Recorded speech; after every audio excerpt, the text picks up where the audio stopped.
ГСП онлайн. Городские новости сейчас.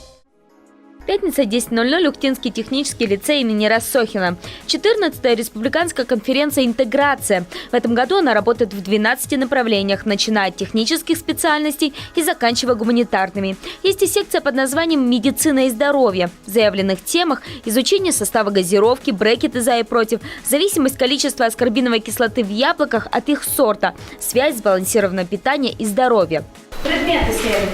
Продукты питания, соответствующие группе крови и знаку зодиака и их влияние на состояние здоровья.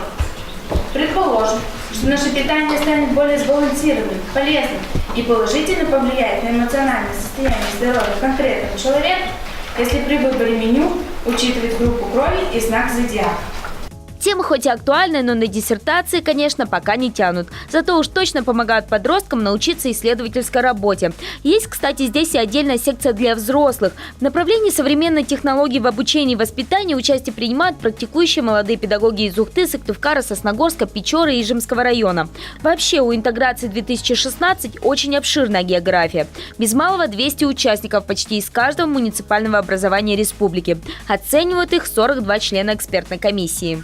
Вся эта независимая экспертиза проходит следующим образом. Мы приглашаем членов жюри из образовательных учреждений, например, такие как УГТУ, художественная школа на секцию культурология, интерлингва на секцию иностранные языки. Далее предприятия наши градообразующие тоже все представили. А также медики, менеджеры городской администрации. В общем, оценка будет самой независимой. И победителей после этой самой оценки ждут не только поздравления, но и очень приятные подарки, среди которых телевизоры и планшетные компьютеры.